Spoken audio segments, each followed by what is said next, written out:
Book 1, The Forest at the Edge of the World, Chapter 15. You Have Deep, Dark Secrets? The next several weeks flew by for Mari. Between learning to cook, letting her mother decorate her home within reason, and overseeing the building of the new study, Mari suddenly found herself just 4 days before her wedding. And the reality of it all was weighing heavily. It wasn't that she regretted the decision. She considered that evening as she laid out dinner in the eating room. It was that everything would be changing. She was used to having things her way.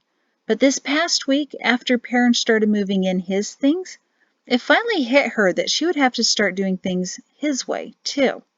After 8 years of independence, she was going to have to live with someone else. That was going to take a little getting used to. But her fluttering moments of doubt were always blown away by her excitement that she was about to be united with the most intelligent, powerful, and, all right, she'd admit it if she had to put the title on him, handsome man ever to be an Edge. Not that she ever bothered with such designations, but since she ran into Tyria's mother at the market who placed that label on her future husband, Mari decided it would be impolite to disagree with her. She was still smiling to herself as she set his plate on the table, and then heard an almost silent step behind her. The first time that happened, she cried out in terror when 2 strong arms wrapped around her from behind, until she realized it was Perrin. Since then, he'd been sneaking up on her at irregular intervals, hoping to elicit the same blood-curdling scream that sent him to the floor laughing while she ran to the washing room to relieve herself. But she'd improved in detecting tiny noises. That he made it through the back door and kitchen without her hearing was quite impressive. But the wood floor squeaked under his massive frame, proving why he would never succeed as a garter.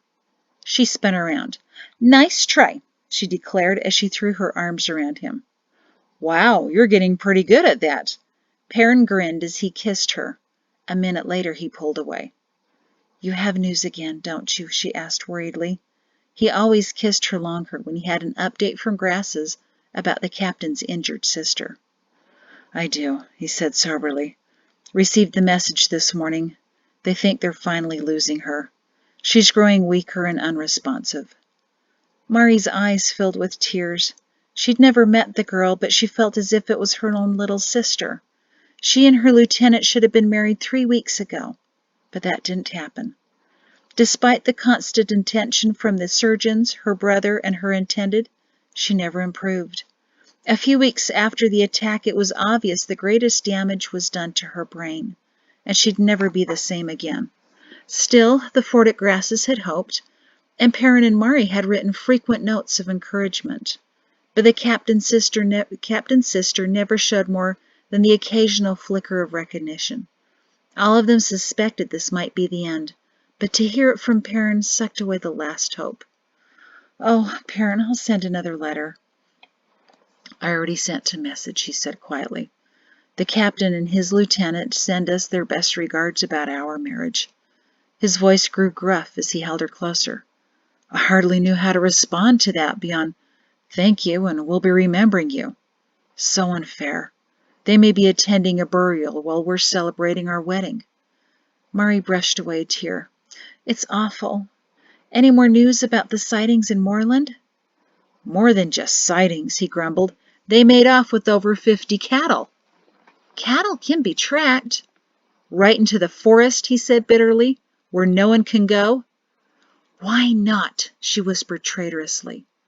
"Because the first rule of the army of Idemia expressly forbids it," he whispered back. "Your grandfather didn't know things like this would happen." "But the command board does, and won't allow such radical changes. We've discussed this before, Mari," he said heavily. "And considering who's coming soon, will you please promise me you won't mention such ideas again?" "I'm sorry, you're right. I'm just feeling a little nervous, I guess. With them arriving tomorrow." She felt his entire body go rigid. "Perrin, are you all right?" She stepped out of his embrace to look at him. "Tomorrow. They're really coming tomorrow, aren't they?" he said tonelessly. "Perrin?" He broke off his stare at the wall to look at her. "They're great," he said with forced brightness. "Really? Then why is your voice so high? Looks like dinner's ready. I'm starving." By the next afternoon, Mari paced the floor of her house. Her home would be the Shins' first stop on their way to inspect the fort.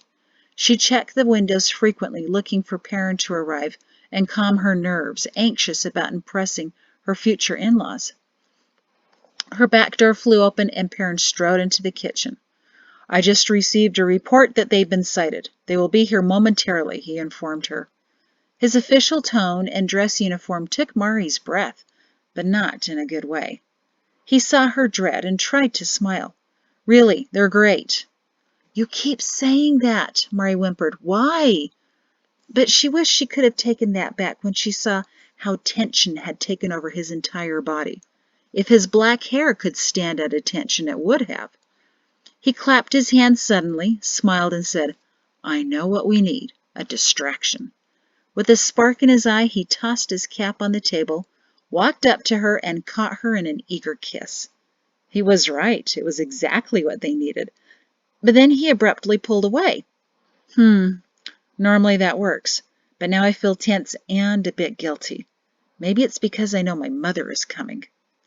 "It was working for me," Mari protested. "Try again." He grinned at the offer and obliged her. She felt his broad shoulders finally start to relax, until the unmistakable sound of horses and a coach could be heard rumbling down the road. He tensed and stepped out of her arms.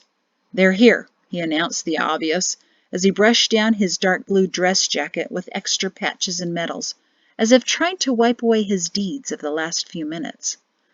Mari handed him his cap and told him what she'd been practicing all morning.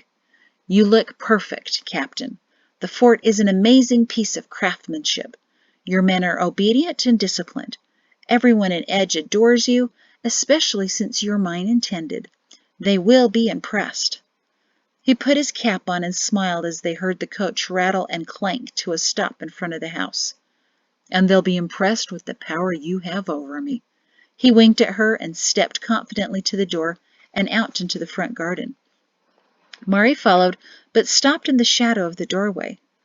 By the road, Captain Shin stood at attention as a soldier held the horses, and a footman, an armed soldier likely chosen because he could move so stiffly, made his way to the coach door. Mari had heard stories about a massive black cavern on the edge of the forest near Moorland. Stones thrown into it were never heard to hit the bottom. It even sucked in animals, sunshine, and joy, or the stories went. The enclosed coach standing in front of her home had the same effect. Nothing like its size or workmanship had ever been seen before in Edge, and Mari noticed people down the road cautiously coming out of their houses to glimpse the black beast. Somehow, even after days on the road, there didn't seem to be a speck of dust on it, as if dirt didn't dare touch the brass trimmings on the doors and wheels. Even the 4 dark brown horses, perfectly matched and fitted with brass-studded harnesses, had an air of aloofness about them. They snuffed in impatience, tossing their manes and eyeing a few boys who dared to sneak closer for a look. Mari gulped and wished she could shoo those boys away. They had no idea what was in that coach. And the occupants of that coach, she realized in dread, were about to come into her house. The footman, after some odd stepping that Mari assumed was some kind of formality, finally opened the heavy coach door with a strained flourish. The little boys by the horses ran back to their homes, and Mari wished she could have joined them in ducking into their front doors to peek out of the windows with their mothers. The cavernous coach belched out the general, who smartly saluted the captain of Edge. The general wasn't quite as tall as his son, but made up for it with a little additional girth. Perrin bore a remarkable resemblance to his father. Mari felt a bit of guilty relief that the general seemed to have a full head of graying hair under his blue cap, and was aging handsomely. So then, too, might her future husband. But everything else about the general was as intimidating as his ride. His uniform was packed with so many medals and patches, Mari wondered that any of the dark blue still showed through. His ornate sword hilt glinted in the sunlight, and even the air around him seemed to still, as if afraid he would inhale it. His dark eyes were like rocks, and his face was etched with what the originator of the description rugged was undoubtedly imagining. Mari had intended to leave the doorway and join Perrin, but the general was more unapproachable than she expected. She waited for the official facade to fade away, and the general to hug his son, assuming that might be her cue to appear. But he didn't. "Captain Shin!" The general's voice was even more severe than Mari imagined. "The cobblestones in this area are much rougher than on the village main. Do you see that as a problem?" "Only if you do, sir. However, the citizens seem to be fine with the condition of the roads, and it's only the state of the fort that we can control, sir." "That answer will suffice, Captain. At ease." "Oh, come now, Relf," said a woman's voice from the coach. "Is that any way to greet your son?" With more oddly crisp movements, the footman helped Mrs. Shin from the blackness, and she held out her arms to her son. She was slender and nearly as tall as her husband, her brown hair twisted into a bun and positioned under a fancy felt hat with a wide brim. Mari almost giggled when she saw it, remembering Perrin's admission to hat shopping, and wondering who helped her pick out her hats now. Her gown of tightly woven cream-colored linen would have won Hysamum's wholehearted approval. Mrs. Shin was the very definition of Idamean poise, elegance, and beauty, even after 3 days of riding in a hot coach. Why her son chose someone like Mari? Mari whimpered softly and felt underdressed, even though she wore her best holy day skirt. She unconsciously tried to smooth the light brown cotton. The general nodded his permission to his son, and Perrin walked up to his mother and gave her a big embrace. "It's so wonderful to see you, Perrin," she said sweetly as he set her down on the ground. "But I want to see someone else, even more." "Absolutely, Mother." Perrin turned to the door with a big smile, and he held out his arm to where Mari stood, pretending to be brave. "This is Mari Pato, soon to be Shin." "Welcome to Edge, Mrs. Shin, General," Mari said with a flimsy smile and an impulsive curtsy. She knew they did those back in the time of the kings. What people did now when they were terrified to meet someone, she didn't know, but hoped it was sufficient. General Shin only nodded in her direction, but Perrin's mother walked up to her quickly and gave her a hug. "You have no idea how long I've hoped my son would find you," she whispered. Perrin sent Mari an "I told you so" look. Mrs. Shin pulled away, and Mari knew she was on inspection. Mrs. Shin smiled as she examined her quickly, head to toe. Very nice indeed. Should be a beautiful grandchild." "Mother!" Perrin shouted, offended at her assumption. She glanced over her shoulder. "Don't worry. I trust your integrity completely, and I don't expect to visit my grandchild for at least 9 more moons." Perrin looked at his mother as if he'd never seen her before. Mari released a nervous giggle. Mrs. Shin turned back to hear. "Come, my dear, let's get acquainted while the men out here talk of duller things." She waved to her son and nodded to her husband, who tipped his cap. "What a charming cottage!" Mrs. Shin exclaimed as Mari led her to the gathering room. Mari always thought of a cottage as something half the size of her house. Maybe the Shins lived in something twice as big. They sat on the small sofa and exchanged shallow pleasantries for a time, but Mari could see something else was concerning Perrin's mother. Was it her dress, or her house, or the fact that Mari didn't own a single hat? After a few minutes, Mrs. Shin said, "Mari, you seem to be a wonderful woman. I can see why Tabit told me I'd approve, and I'm so happy you love my son. But there's something I really should explain to you." Mari nodded apprehensively. "Go ahead." Mrs. Shin steadied her hands.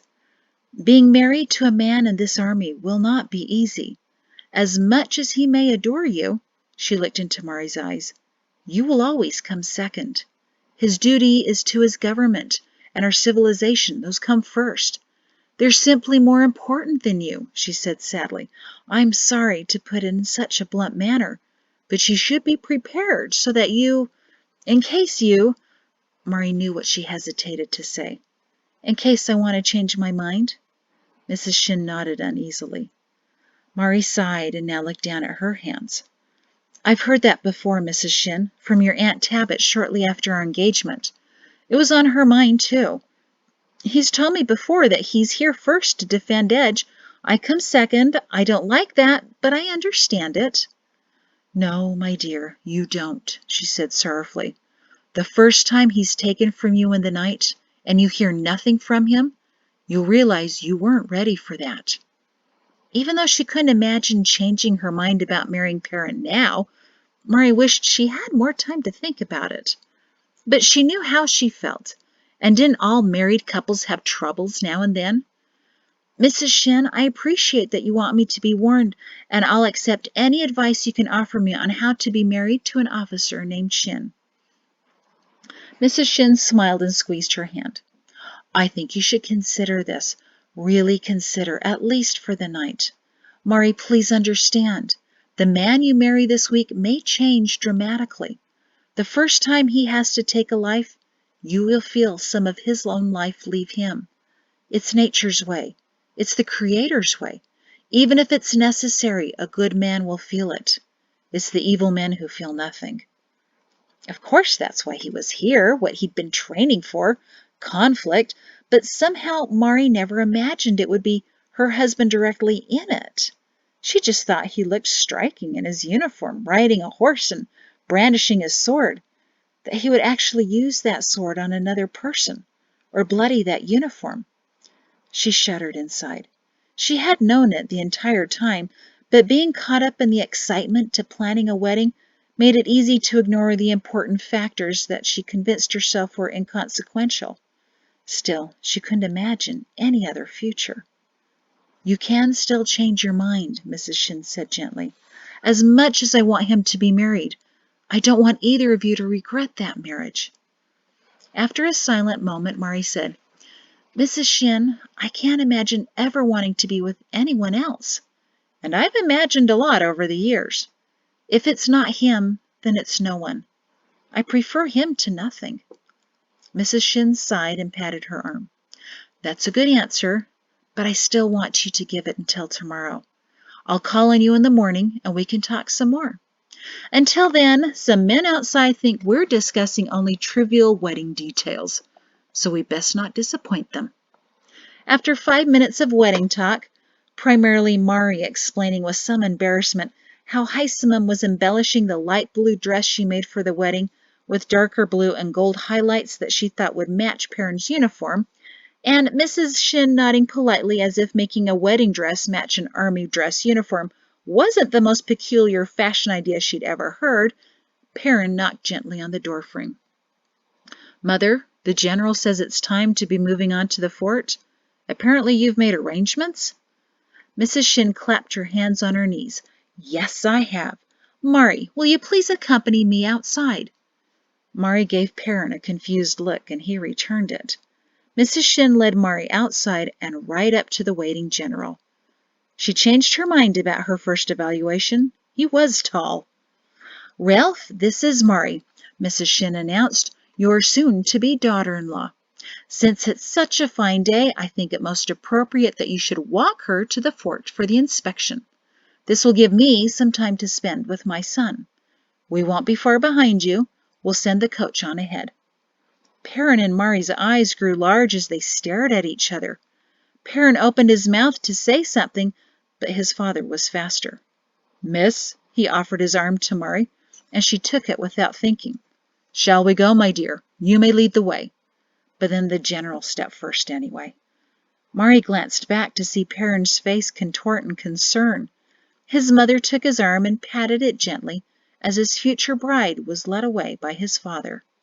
The general's voice brought her back around, not allowing her any time to panic that she was now walking with the most powerful and terrifying soldier in the world.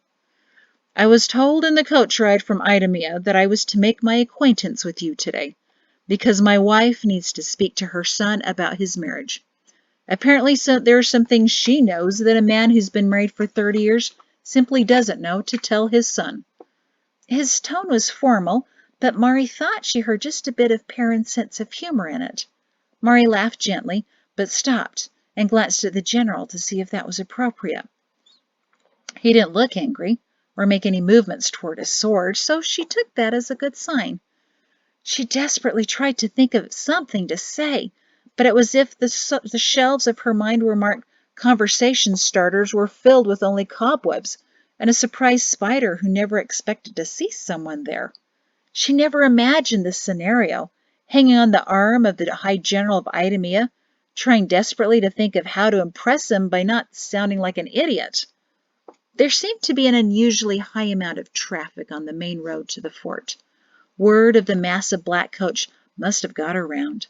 It was as if every soldier, villager, and supplier of goods was coming or going to catch a glimpse of the High General and the very uncomfortable young woman on with him. She never realized how often someone like him had to return a salute or tip his cap, and she wondered if his right arm was stronger than his left from how often it went up and down.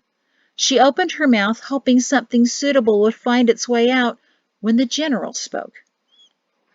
"I understand you're a teacher." His deep voice sounded like gravel when a herd of cattle stampeded across it.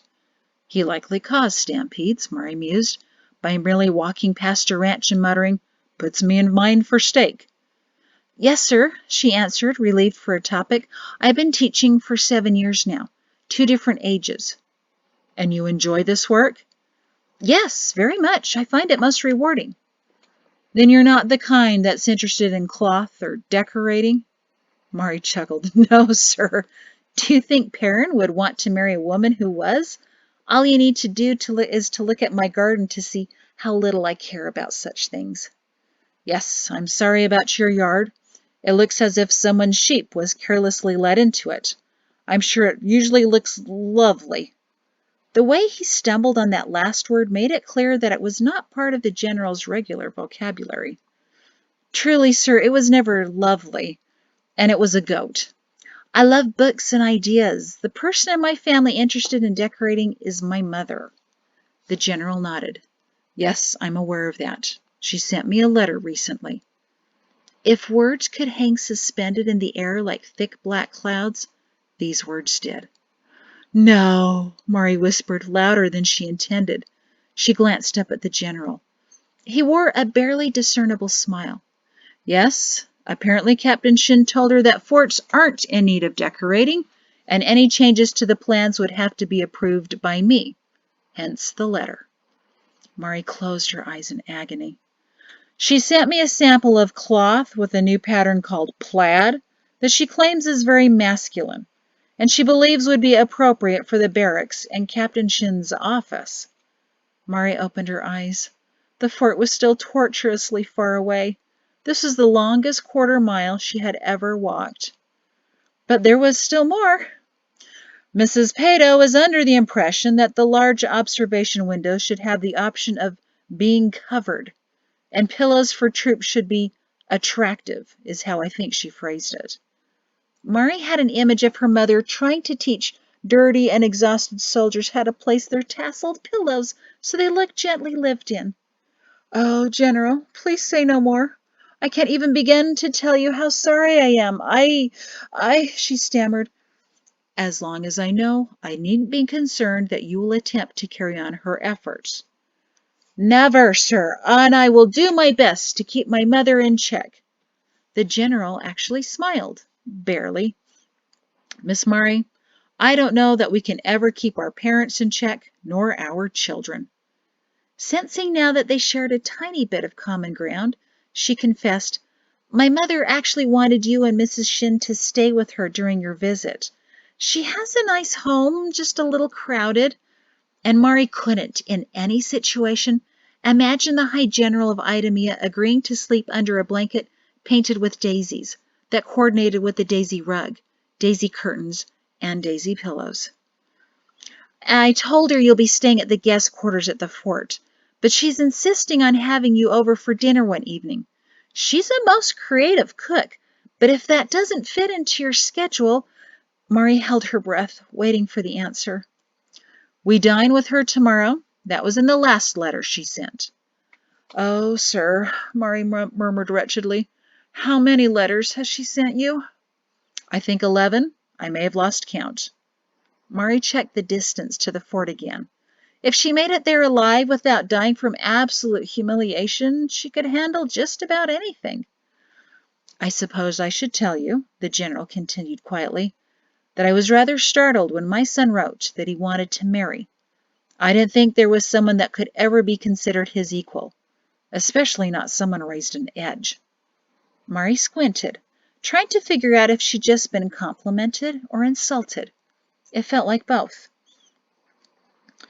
Of course, his mother said the fact that he found someone who would put up with his obnoxiousness only signified that miracles are still occurring in the world. She looked at him sidelong and saw another faint smile. Compliment? Maybe. I assure you, sir, ever since we announced our engagement, many in Edge now also have a greater belief in the Creator. My mother, for one, all the girls I grew up with, the men I've insulted over the years. The High General smiled more distinctly. He's an exceptional man, Miss Pato, in many ways. I'm discovering that he is, sir. I'm very fond of him. And apparently he thinks highly of you as well. I hope he does, sir. The general nodded once.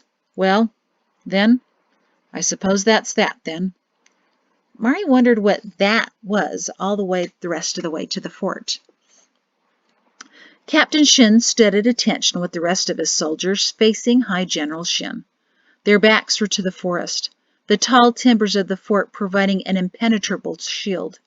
For the past 15 minutes, the men had stood with their chests out, chins up, and eyes focused on a distant nothing, while General Shin walked up and down the line, inspecting each man, questioning a few on tactics, and seeing just how long a slight private could endure the large officer's hard gaze before swallowing nervously. 2 minutes.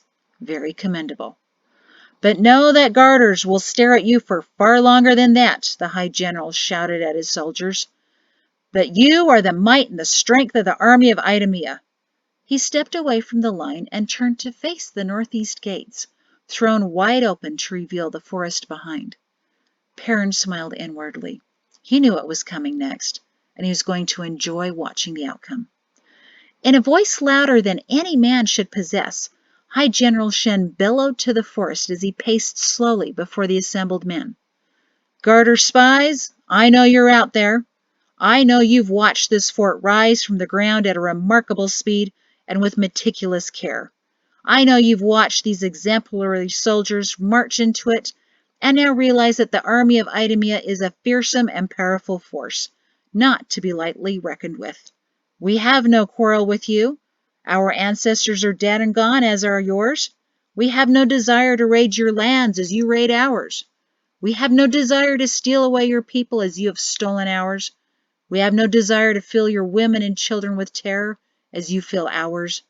But we desire to protect all that we love, and I assure you, we will kill every man who stands in our way.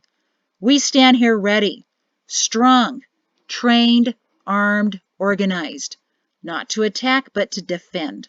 Defend our land, our people, and our freedom from your terror. You want to fight? We'll give you a fight. You want to surrender? We'll accept your surrender. You want to destroy us? We'll destroy you first. We don't fear you. We're prepared. It's you who should fear, for today I stand before the greatest fighting force this army has ever produced. Soldiers of the army of Idumea, let the garters hear you roar. Perrin received reports later that the residents of Edge came running out of their houses and shops when they heard the tremendous noise from the north. Captain Shin, standing in the middle of it, heard nothing because the sound was completely deafening.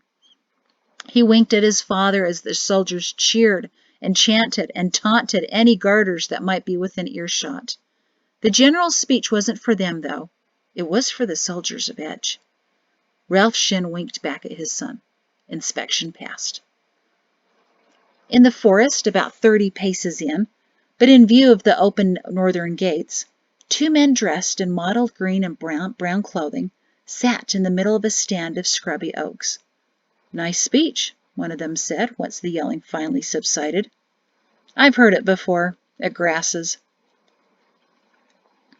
That evening, as Mari washed her plates in the basin, she tried not to think about her walk with the general. Although it started uncomfortably, she had to admit that it turned out fine when he said it would be agreeable to call her daughter-in-law and told her how the desert village of Sands has rock gardens. Mari looked up from her chore. Through the thick wavy glass she saw the blue smudge of Perrin hop over the low back fence along the alley and come to the back door. He walked in and looked at her blankly before announcing, "Passed inspection, both of us."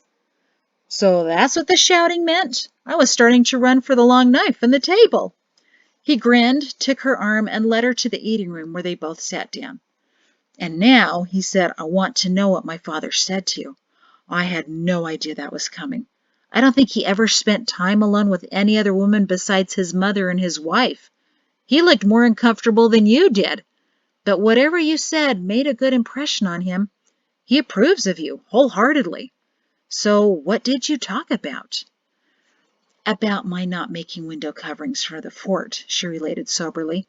"Apparently my mother has become quite the letter writer." Perrin's face distorted as if he smelled something nasty. "Oh, well, that's a promise easily kept. Anything else? Any deep, dark secrets from my past that he shared?"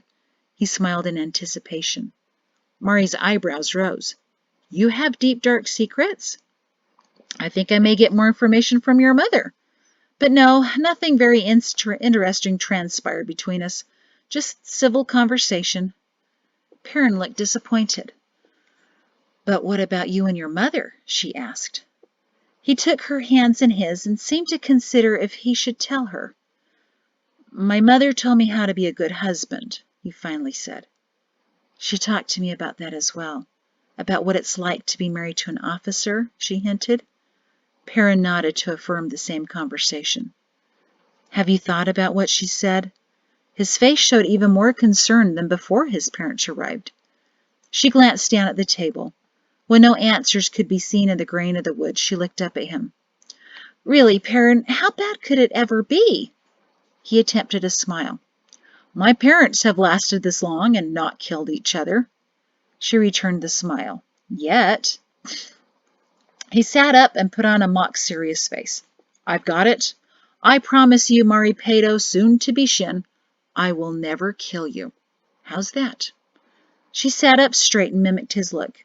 "And I promise I will probably never try to kill you either, Perrin Shin. Maybe we could get Hogel to add that to our vows." The next morning, Mrs. Shin arrived to check on Mari. "Well?" she asked hesitantly as she stood at the front door. "Since I'm about to become his wife, I think it's best that you start telling me all of his deep, dark secrets." He confessed he has a few. A smile grew on Mrs. Shin's face. "Maybe after you hear about what kind of a troublesome boy he was, how he got all of his nicks and scars, you may still want to reconsider. Your chances of having a son like him may be very great. But then again," her voice warmed considerably, "he is also a great son." After the first 3 stories, Mari grabbed some paper and a quill. The details were fascinating and worth recording. That evening, she prayed for daughters. That is the end of the chapter. Dee-dee-doo. Thank you.